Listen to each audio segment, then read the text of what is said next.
नमस्कार दोस्तों, आपका स्वागत है आज के मेरा पन्ना के आज के एपिसोड में। आज के इस एपिसोड में हम विश्लेषण करेंगे विधानसभा चुनाव के नतीजे का, हरियाणा और जम्मू एंड कश्मीर। इसके पहले मैंने एक वीडियो किया था जिसमें एग्जिट पोल का सटीक विश्लेषण किया था। तो अब रिजल्ट आ चुके हैं, परिणाम आ चुके हैं, सब कुछ स्पष्ट हो चुका है। तो इसके क्या आयाम होंगे, इसके क्या विमर्श होंगे, इसके क्या परिणाम होंगे, इसके क्या दूरगामी परिणाम होंगे, क्या प्रभाव होगा, इसके बारे में हम विचार करेंगे। तो सबसे पहले हरियाणा के बारे में बात करते हैं, क्योंकि भाजपा अप्रत्याशित रूप से जीत चुकी है, जिसकी उम्मीद शायद किसी को नहीं थी। खासकर जब एग्जिट पोल थे तो उसमें साफ दिख रहा था कि भाजपा हार रही है और कांग्रेस की जलेबी बहुत ज़बरदस्त बिकने वाली है, मगर ऐसा ना हो सका। जलेबी ठंडी हो गई और मोतीचूर के लड्डू अभी हीट हो गए। अब ऐसा क्यों हुआ होगा, ये देखना जरूरी है। इस जीत के लिए जहाँ तक मोदी जी का सवाल है, उनको श्रेय तो जाता ही है, उनके नेतृत्व में ही सब कुछ हो रहा है। मगर इसमें दूसरा जो मैं श्रेय देना चाहूँगा वो नायब सिंह सैनी को, जो हरियाणा के वर्तमान मुख्यमंत्री हैं। उनके करिश्मा या उनके अच्छे कार्य या उनके अच्छी व्यक्तित्व के बिना ये संभव नहीं था, जहाँ तक मैं समझता हूँ। नायब सिंह सैनी एक जो नए मुख्यमंत्री जो बने अभी भारत में, जो अभी भी जो नए मुख्यमंत्री, दो नए मुख्यमंत्री बने, एक तेलंगाना के रेवंत रेड्डी है और एक नायब सिंह सैनी है। मैं दोनों को समान अंतर, व्यक्तित्व, दोनों का व्यक्तित्व समान अंतर है। दोनों में दमखम है, दोनों अच्छे व्यक्तित्व के धनी हैं, दोनों काम करना जानते हैं, चाहते हैं। और इसलिए मुझे जिस तरह रेवंत रेड्डी के बारे में मैं अच्छे अभिप्राय रखता हूँ, उसी तरह नायब सिंह सैनी ने भी के बारे में भी अच्छे अभिप्राय हैं मेरे। और मैं जब ये लगा था कि वो चुनाव हार सकते हैं तो मुझे थोड़ा दुख हो रहा था कि एक अच्छे नेता का रास्ता ही बंद हो जाएगा। मगर अच्छा हुआ कि भारतीय जनता पार्टी जीत गई, नायब सिंह सैनी फिर से मुख्यमंत्री बने। और मैं पूरे दावे के साथ कह सकता हूँ, पूरे विश्वास के साथ कह सकता हूँ, उनका जिस तरह का व्यक्तित्व है वो अच्छा काम करके दिखाएंगे। रेवड़िया मुख्यमंत्री न बन के ये विकासशील व्यक्तित्व होगा, विकासशील मुख्यमंत्री के रूप में उभरेंगे, ऐसी मेरी मान्यता है। उनका व्यक्तित्व अवश्य काम आया होगा। दूसरा, जो लोकसभा चुनाव हुए उसमें जो भारतीय जनता पार्टी को नुकसान हुआ, उसके बाद जो देश में जो अराजकता का माहौल हुआ, खासकर तो बांग्लादेश में जो हुआ, उसके बाद जो कांग्रेस की प्रतिक्रिया हुई थी, तरह तरह के जो बयान दे रहे थे, उसका भी प्रभाव पड़ा होगा हरियाणा के मतदाताओं को, कि वो जान चुके हैं कि मोदी जी को कमज़ोर करना, भाजपा को हराने का अर्थ है देश को खतरे में डालना। ये देख चुके हैं बांग्लादेश में हिंदुओं की जो हालत हुई है और उसके ऊपर जिस तरह से अंतर्राष्ट्रीय चुप्पी रही, और खासकर भारतीय विपक्ष के नेताओं की जो चुप्पी रही, हमारे सेलिब्रिटी वगैरह सब खामोश रहे।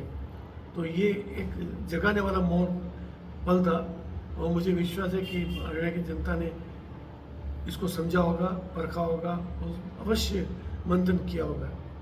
दूसरा जो कारण हो सकता है, हरियाणा के पास का जो पड़ोसी राज्य है हिमाचल प्रदेश, वहाँ की जो भी वर्तमान हालत है आर्थिक रूप से, वहाँ के सरकारी कर्मचारी को न पेंशन देने के लिए पैसे हैं, न उनके तनख्वाह देने के लिए पैसे हैं। तो इस हालत में ये भी एक जगाने वाला ही कारण था कि अगर हरियाणा में भी कांग्रेस आ जाती तो शायद वही दशा होती जो हिमाचल में हुई है, हो रही है, और जो तेलंगाना में हो सकती है, और कर्नाटक में तो हो ही चुकी है।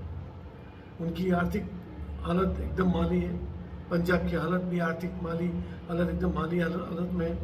तो ये भी कुछ ऐसे कारण हैं जिसे हरियाणा की जनता ने जरूर गौर किया होगा और सोचा होगा कि इससे अच्छा है कि विकसित भारत, रेवड़ी भारत के बजाय विकसित भारत का ही विकल्प श्रेष्ठ है।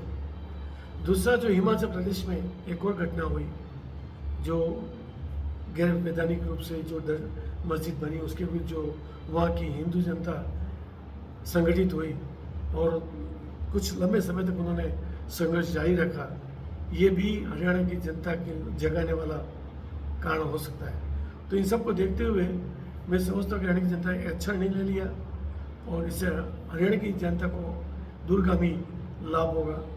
कांग्रेस को एक झटका लगा है, झटका लगना जरूरी था, वरना कांग्रेस को जिस तरह से उनका माहौल बन चुका था, जिस तरह से उनके बॉडी लैंग्वेज, उनके भाषण और उनकी व्याख्या, उनकी भाव भंगिमा जो हो चुकी थी, वो बहुत ही खतरनाक और घातक मोड़ पे जा चुकी थी।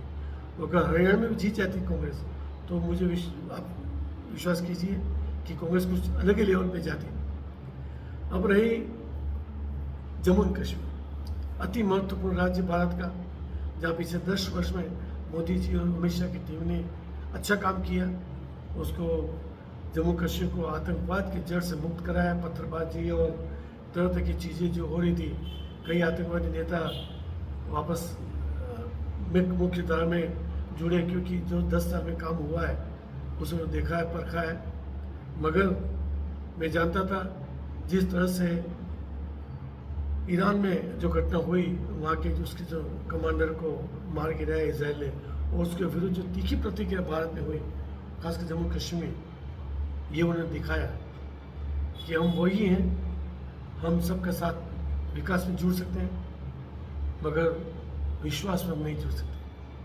उन्होंने भारतीय जनता पार्टी के जो भी अच्छे कार्य थे घाटी में उनको नकार दिया। और नेशनल कॉन्फ्रेंस जो अराजक पार्टी है, जिसने पंडितों पे अत्याचार किए, कश्मीरी हिंदुओं पे, उस पार्टी को फिर से मौका दिया है। और ये एक दुखद घटना है। और जब लोग कह रहे थे कि कश्मीर में जो चुनाव होगा वो मोदी जी के धारा 370 हटाने का रेफरेंडम होगा, मैं नहीं मानता कि धारा 370 हटाने का रेफरेंडम है, क्योंकि धारा 370 हटना नहीं हटना से कश्मीर की आम जनता को कोई फर्क नहीं पड़ता था। जब 370 थी तो कश्मीर जनता को कोई लाभ नहीं था, सिर्फ वहाँ की राजनीतिक पार्टियों को इसका लाभ था, पाकिस्तान को लाभ था। और हटने के बाद वहाँ की जनता को काफ़ी लाभ हुआ है। मगर ये रेफरेंडम, मेरी राय में ये रेफरेंडम कश्मीर की जनता का था, और कश्मीर की जनता ने इसे नकार दिया, इस मुहिम को विफल किया, और उन्होंने एक बार फिर से दिखाया कि वो विकसित भारत के साथ नहीं है, वो उसी राह पे शायद जाना चाहते हैं, या वही राह वो चुन रहे हैं जो पिछले 20-30 साल से कश्मीर चल रही थी, जिससे वहाँ की जनता त्रस्त थी। अब हालांकि उस समय जब ये घटना हो रही थी, उस समय कश्मीर में और केंद्र में भी दोनों एक ही सरकार थी, इसलिए अराजकता को ज़रा बल मिला। मगर इस बार मैं आशा करता हूँ कि उमर अब्दुल्ला जो मुख्यमंत्री बनने वाले हैं, वो ऐसी कोई राह नहीं चुनेंगे जिससे कश्मीर की शांति भंग हो। और वैसा उन्होंने करने की कोशिश भी की, तो विश्वास करता हूँ कि केंद्र में जो सरकार है वो उसमें लगाम अवश्य लगाएगी। फारूक अब्दुल्ला कई बार बोल चुके हैं, PDP कई बार बोल चुकी है कि पाकिस्तान से बात करनी चाहिए। पाकिस्तान से बात करना नहीं करना, इससे कश्मीर को कोई फर्क नहीं पड़ना चाहिए। पाकिस्तान से बात तभी हो सकती है जब वो आतंकवाद को त्याग दे। इसमें कश्मीर की भलाई है और भारत की भलाई है। तो ये एक, मैं जानता था कि कश्मीर में भाजपा की सरकार नहीं बनेगी, भाजपा को अच्छी सीट मिली, एक सशक्त विपक्ष के रूप में भाजपा बैठेगी, ये हम कह सकते कॉन्सोलेशन है। और अब देखना है कैसे उमर अब्दुल्ला सत्ता पाने के बाद उनका क्या रुख होता है। वो केंद्र के साथ मिलकर मुख्य धारा में मिलना चाहते हैं कि फिर से वही विघटनकारी तत्वों के साथ मिलकर वही राग आलापना कि पाकिस्तान से बात करो, ये कहते, ये देखना होगा।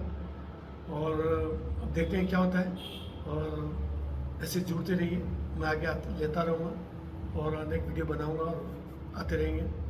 अगर आपको वीडियो अच्छा लगा तो आप शेयर कीजिए, सब्सक्राइब कीजिए, फॉरवर्ड कीजिए और कमेंट्स अवश्य कीजिए। जय भारत।